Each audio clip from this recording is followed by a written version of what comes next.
Hello everyone. Today in Sangee's Cookery, we're going to see yet another Karnataka special item.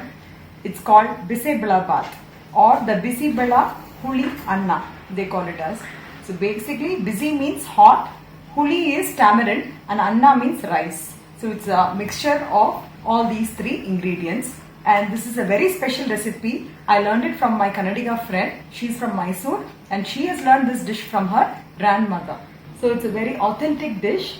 Come on, let's go into the procedure how we make it. The ingredients required for preparing the Bisibala bath are 1 cup of raw rice, half cup of tuar dal, some cut veggies like carrots, beans, peas, potatoes, capsicum, some small onions, some dried coconut or copra, ghee, ground nuts, handful, lemon size, tamarind soaked in hot water, cashew nuts, jaggery, hing. You can also take the solid, I'm taking solid hing as well as the powdered hing or asafoetida, some fresh coconut, curry leaves, red chilies, both badgi and red chilies, the normal red chilies, poppy seeds, cinnamon and clove, dhania, chana dal, urad dal, each equal quantity of around 1 tablespoon, oil for frying, and also some turmeric and salt.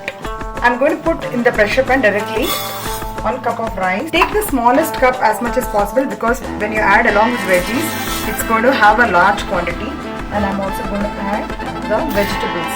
Since I'm adding more vegetables, I've taken less quantity of rice and dal. So it's equal quantity. So for 1.5 cups of rice and dal quantity, I've taken 1.5 cup of mixed vegetables. I've not added the capsicum. Capsicum alone I'll be adding at the last. Let's wash it and pressure cook it for 4 whistles. I'll be adding roughly about 6 cups of water. I'm adding some turmeric powder and a little bit of salt. While actually I'm pressure cooking the dal and rice, I'm going to roast the following ingredients. First I'm going to dry roast the poppy seeds. I'll transfer this into the mixie jar and then with 1 teaspoon of oil, I'll be frying the remaining ingredients, which is dhania, chana dal, urad dal, cloves, cinnamon, coconut, red chilies, badgi chilies, curry leaves, some small onions.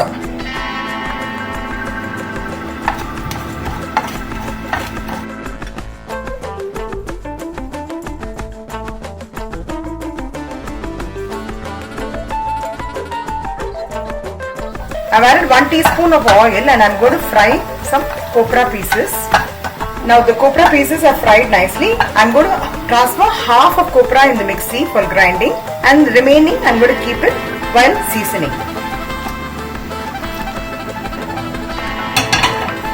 Now we're going to dry grind this mixture into a smooth paste. In a pan I've added around 1 tablespoon of oil. I've also added 1 teaspoon of mustard seeds. After it splutters, I'm adding some hing and I'm also adding some small onions or the sambar onions, call it as, and adding some water and I'm going to grind this into a smooth paste. Now the onions are fried nicely. I'm going to add some chopped capsicum.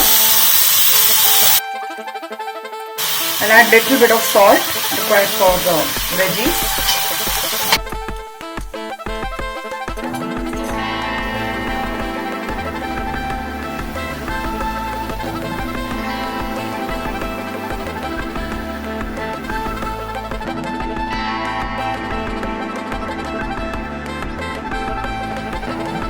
Yeah, it's been cooked nicely.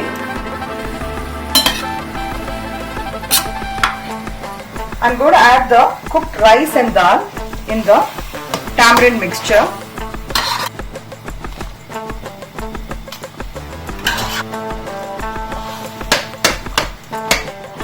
You can see the rice and dal getting nicely cooked in the tamarind water. At this stage, I'm also adding the compounded or the solid asafoetida, 1 teaspoon of jaggery powder, the ground paste. This is the reason I asked you to add a small cup of rice and dal, because if you see all these, the paste and the veggies itself will lead to a large quantity. And make sure you add a lot of water so that your Bisibala bath is in a very good flowing consistency than a rock solid. At this stage, you can add salt which is required, and I'm also adding about 1 tablespoon of the bath powder. This is a very special bath powder which can be used for preparing various different kinds of bath, which I'll be telling in the coming videos shortly. But this powder is, I've learned this powder from a Mysore Brahmin old lady. It actually adds very good aroma to the bisabbala bath. Is getting cooked on the other stove. I'm adding around 2 tablespoons of ghee. Adding a lot of ghee adds more flavor to the bisabbala bath, but you can add according to your family requirements. So once the ghee melts, I'll be adding some cashew nuts as well as the grated copra. Fry it and I'll add it in the bisabbala bath.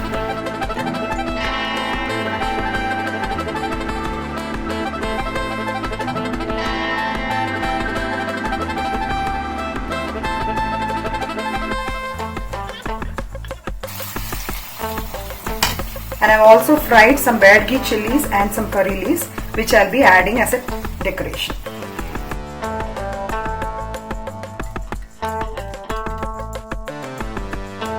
The tasty Karnataka special bisabbala bath is ready to be served hot. The yummy bisabbala bath is ready to be served. This has to be had hot because the word bisabbala bath, busy itself means hot. It can be had for lunch or for dinner, and it goes very well with khara bundi. This dish has got an excellent aroma, basically because the powder I have prepared homemade, and you will not get this particular taste anywhere outside. So I would request everybody to try this dish, and if you like the dish, please do not forget to like, share and subscribe to my channel. Thank you and have a wonderful day.